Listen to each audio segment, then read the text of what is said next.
Dobrý den, já vás zdravím z Malorky. Já jsem se včera vydala z Tenerife do Prahy, ale vzala jsem to přes Malorku, abych vám mohla ukázat projekt, který tady máme, Bingham Porto Colom. Já tady mám Rastiu, zástupce developera, který s námi spolupracoval už na Tenerife a teď se přesunul právě sem na Malorku. A Rastiu vám představí projekt jako takový, představí vám developera a představí vám výhody, který tenhle projekt nabízí. Já tě zdravím, Rastiu, a děkuji, že jsi na nás udělal čas. V pohode, úplne som rád. Představit. Takže v podstate, ak viete, sa známe ešte z Tenerife, z Idyllic. Úspešne sme spolu takisto s vašou pomocou predali jednotky na Tenerife dosť rýchlo. A možnosť firma Idyllic, ako vieš, existuje od 1984 roku a úspešne pracujeme v hotovom manažmente. Veľmi frekventovane s Bingham a Ramada. To je vlastne naša franšíza, pod ktorou naše rezorty fungujú. Ty byli na Tenerife, ty jsme vyprodali během chvilky. Bingham má viac ako 100 miliónov klientov, takže takýmto spôsobom sa nám zvyšuje obsadenosť a takzvaná priemerná cena za noc. Malorka funguje de facto z dubna 2026. V podstate je to 60 metrov, 100 metrov od pláže. No a už sme v podstate predali 70% jednotiek, ešte stále ostáva zhruba 30%, ako to máte k tomu prístup, takže viete. No a jedna z veľkých možností je tá, že v poslednom čase Baleárske, Kanárske ostrovy, takisto celé Španielsko limituje výdaj krátkodobých licencií na prenájom. VV licencií? VV, tu sa to volá ETV, vlastne na Baleárskych ostrovoch. No a je to kvôli nedostatku rezidenčných nemovitostí, ku ktorému normálni rezidenti nemajú prístup. Teď je to velký problém a jako opravdu to i na tom Tenerife jako hodně řešíme, takže tohle je varianta. Musí to byť oddelené rezidenčné bývanie od hotelového bývania a musí tam byť jediná správcovská spoločnosť, ktorá je v tomto prípade de facto Idyllic. Takže vlastne klient sa o nič nestará, vlastní nemovitosť 100% zapísanú v registru nemovitosti na svoje meno. No a hlavne tie bolesti hlavy, ktoré sú okolo toho, bereme my na seba, takže nikto nebude klientovi volať o 12. v noci, že sa mu pokazila klíma, alebo niečo také, alebo pani si nevedela otvoriť alebo zapnúť televíziu, to máme všetko na starosti. Je to pravda, protože my našim klientům na Tenerife apartmány spravujeme a tohle je to, co řešíme. A tady vlastně odpadá klientovi ta starost. U nás na Tenerife to bereme na sebe my, ale tady máte profesionální hotelovou správu, což je velký bonus a velká výhoda. Takže my jsme tady byli shodou okolností v listopadu loňského roku, takže to bylo těsně předtím, než se hotel zavřel, procházel rekonstrukcí a teď znovu se otevřel a dneska, když jsme se ráno na recepci ptali, tak teď aktuálně byla 93%, myslím, obsazenost. 94 nějak. 94. Takže jako za mě, na to, že to běží opravdu chviličku, tak je to famózní. Je to díky tomu, že Bingham jako takovej má cestovatelský klub a má velké množství klientů, který cestují mezi těma jeho rezortama, což je úplně super a zbytek doby kryje svým způsobem třeba booking nebo přímé rezervace.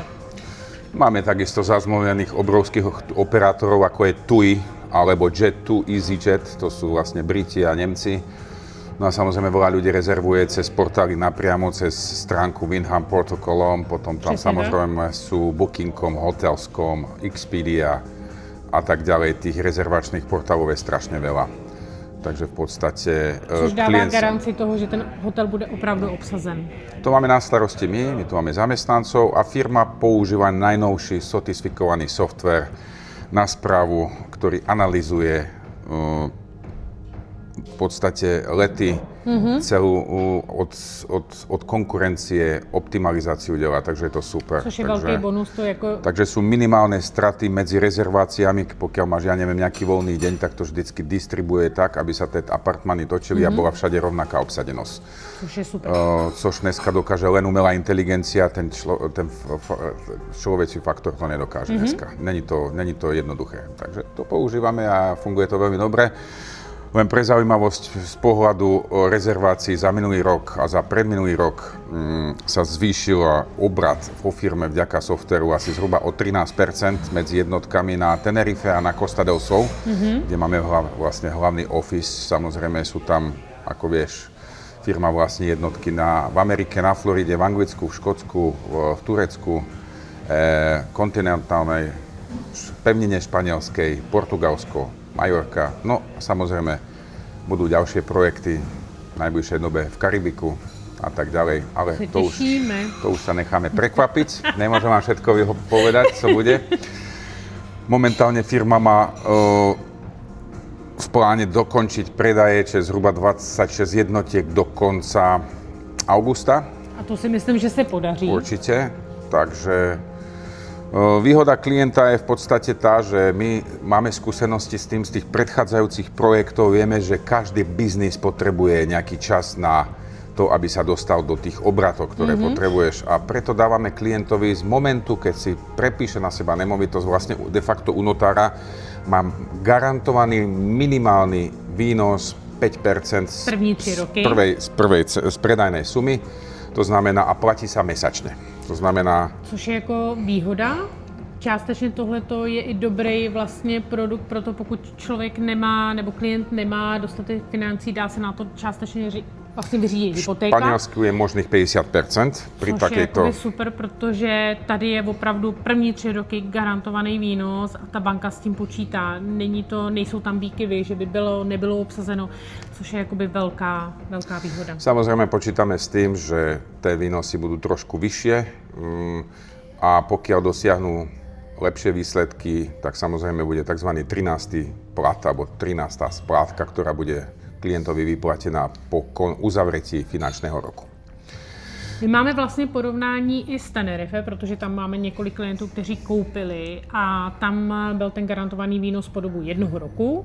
Teďko někteří klienti to prodloužili o další 1 rok a ti, co to neprodloužili, tak vlastně opravdu ten výnos jim stoupl a jsou maximálně spokojení. Jako musím říct, že je škoda, že tam další jednotky nejsou, protože klienti se ptají a rádi by tam koupili ještě něco, ale tohle to je jakoby skvělá alternativa, kdy jakoby můžou být na Tenerife, nebo by mohli být eventuálně tady. A musím říct, jako nám se tady strašně líbí, že kdyby tady bylo klima jako na Tenerife, tak Mallorca je úplně skvělá destinace. Tak ďalšia výhoda je tá, že si v podstate za 2,5 hodiny kdekoľvek z Európy tu to je pravda. Na Majorke. Na Tenerife nám to trvá 5 hodin. 5 hodín, áno. Ale nestěžujeme si. Je to v pohode, tak všetko má svoje výhody a nevýhody, že? Takže přesně je to úplne... tak, přesně tak. Nejsme tady na Tenerife, ta Mallorca je přeci jen klimaticky trochu jiná. Komplex jako takovej většinou spouští v měsíci dubnu svůj provoz. Teď je začátek června, máme tady obsazenost těch 93-94%, jak jsme před chvilkou říkali. A funguje většinou do nějakého konce října, začátku listopadu, záleží na tom, jaký je počasí. Já si myslím, že ten hotel jako takový dokáže pracovat s tou předpovědí. Takže pláž funguje nádherně, musím říct, že moře úplně superový. Vykoupete se, bílej písek, funguje tam Chiringuito, v okolí máte krásný restaurace, včera jsme tam večer chvilku seděli. Vynikající sangria. Přesně tak, vynikající sangrie v Chiringuitu. Takže myslím si, že pro někoho můžete přijet kdykoliv během roku, to záleží na vás. Za mě je nejlepší nechat apartmán vydělávat a přijet třeba v okamžiku, kdy ta sezóna už tady pomalu končí, to znamená třeba v listopadu nebo kdykoliv v prosinci, v lednu. Jo, protože ten ostrov jako takovej neusíná, ten furt funguje, jsou tady golfová hřiště, jezdí sem cyklisti, hodně se tady hraje beach volejbal. Takže jakoby to sportovní vyžití tady je úplně super. Jezdí sem kvanta tenistů. Takže Rafa Nadal nedaleko v Manakure. Přesně tak, máme tady školu Rafaela Nadala. Takže za mě je to opravdu pro sportovně a aktivně naložený nebo založený lidi úplně super místo. Takže můžete nechat v průběhu té hlavní sezóny apartmán vydělávat a v průběhu té zimy nebo toho zimního období se můžete klidně přijet, pokud uvidíte, že je krásná přepověď na víkend, tak prostě vezmete letenku a letíte. Takže ten komplex bude fungovat. Nebude to i s tím, že tady budete mít klasické snídaně, bude to fungovat trošku v omezeném jakoby módu, ale to se teprve bude nastavovat, takže teď asi těžko predikovat, jak to bude, to uvidíme, jak to bude fungovat do budoucna, ale na druhou stranu opravdu vy budete moct přijet kdykoliv v průběhu celého roku. Ale teď si možná pojďme zajímat asi, nebo pojďme si říct k tomu, co vás asi zajímá nejvíc, jak probíhá koupě apartmánu vlastně tady ve Windham protokolu. To nám řekne teda Rastio. Tak je to úplne, sú to jednoduché 3 kroky. Prvé, potom ak si vybereme apartmán, musí sa zložiť rezervácia, aby sme ho stiahli vlastne z obehu, pretože ako vieš, máme kancelárie v Malage, na Tenerife, pracujeme s realitnými kanceláriami, takže apartmán môže byť kedykoľvek predaný, v ktoromkoľvek momente. To víme už z Tenerife, když jsme chtěli nějaký apartmán a během chvilky byl pryč, než se klient svým způsobem rozhodl. Oficiálne v podstate sa stiahne z predaja, až keď klient zloží kauciu, vlastne rezervačný poplatok 6 000 eur. Ten jde vzít i z kreditní karty, což víme z Tenerife, to není problém. Potom dávame zhruba od 30 do 60 dní na druhú platbu, kde klient platí 30% z kúpnej z predajnej sumy minus 6 000 eur. Ten rezervačný poplatek. Ale v tom momente musí mať klient už španielské daňové číslo, účet v banke a musí byť prihlásený na DPH, ktorý v tom momente, no a vtedy zaplatí tých 30% minus 6 000. No a tretí krok, zhruba do 1 mesiaca je vlastne notársky termín, kde klient oficiálne nadobudne svoju nemovitosť a od toho momentu vlastne sa začínajú vyplácať dividendy vždy 20. dňa v mesiaci.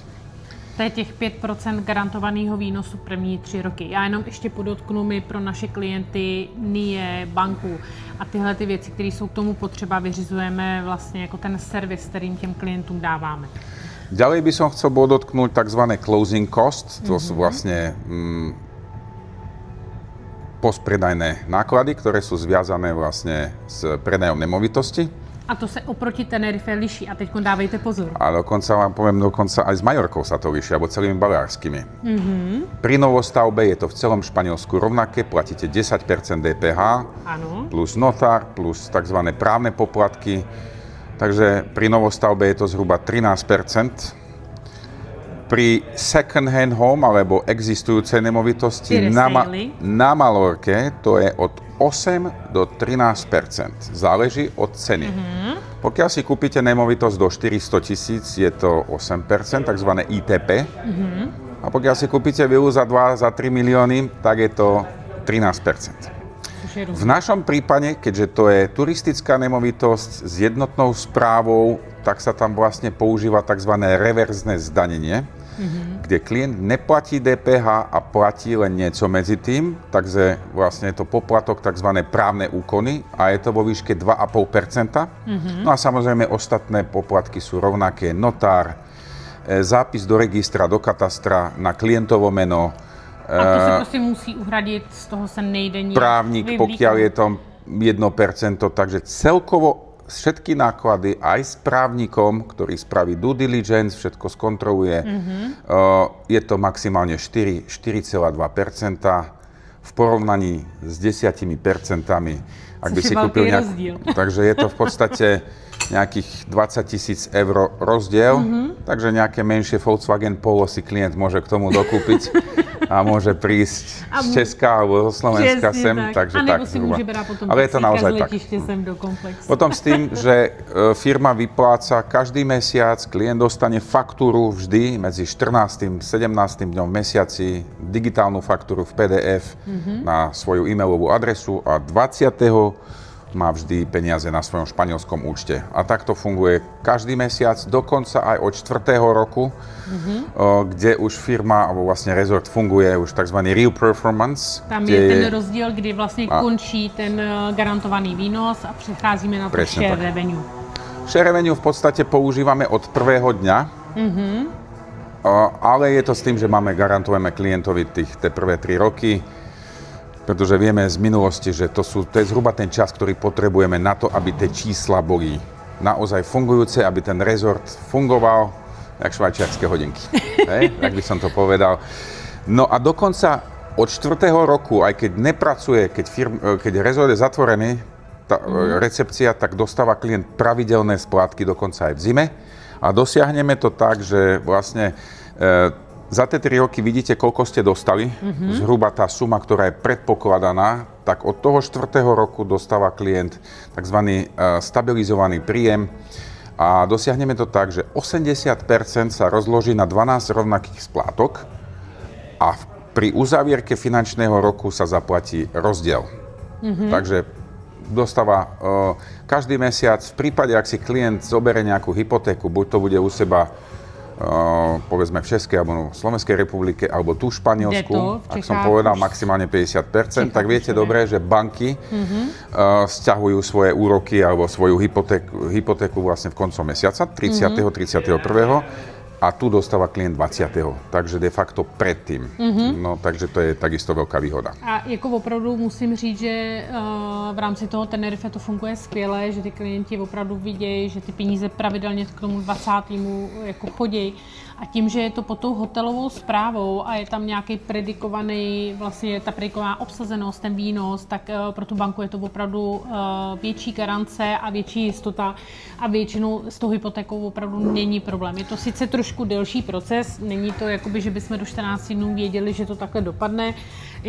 U těch španělských bank je to trošku komplikovanější, ale na tenhle ten druh nemovitosti je velká pravděpodobnost nebo velká šance, že tu hypotéku ta banka opravdu schválí. Tak záleží samozřejmě od profilu klienta. To je pochopitelné. To je samozrejme, pretože banka bude vyžadovať určité dokumenty a je to dané tým, že tá maximálna výška hypotéky je pri tomto typu nemovitosti maximálně 50%.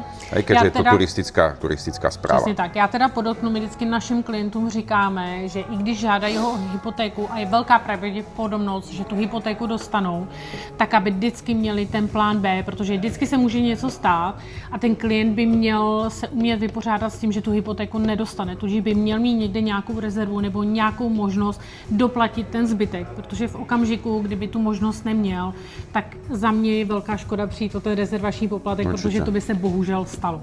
Jo, takže vždycky, pokud žádáte o hypotéku, mějte prosím plán B, abyste věděli, že když by banka náhodou hypotéku neschválila, že my vám to garantovat nemůžeme, tak abyste věděli, že tu část, která se doplácí u notáře, umíte doplatit. Nebo můžete doplatit. Tak ako s každou nehnuteľnosťou, to Přesně musí tak. klient s tým počítať, pretože banka potrebuje mať nejaké garancie, ale to už je trošku jiná téma. To už je přesně jiné téma. Takže já si myslím, že asi v tuhletu chvíli jsme řekli dostatek informací k tomu, abyste věděli, jestli vás takovejhle druh investice zajímá nebo nezajímá. Pokud vás zajímá, tak se určitě ozvěte. My máme k dispozici aktuální list ještě dostupných jednotek. Ještě jsou tady nějaký jednoložnicové apartmány a jsou tady takzvané double unit, což jsou dvě samostatná studia, které stojí vedle sebe, každé má samostatný vchod, ale nejde je vlastně při koupi rozdělit, takže pokud byste se rozhodli, že chcete 2 studia, tak double unit je ideální jednotka, kterou můžete zakoupit. Přijedete s dětma, využíváte obě studia, přijedete sami, využíváte jedno a druhé se vám pronajímá. Takže pokud byste potřebovali více informací, chtěli byste třeba kalkulace předběžné, takové ukázkové, tak se určitě ozvěte. My společně s Rastou se vám rádi pověnujeme a těšíme se, že třeba se s vámi tady na Malorce potkáme. Rastio, děkuju. Ďakujem vám. A budeme se na vás těšit. Nashledanou. Tak jo, mějte se.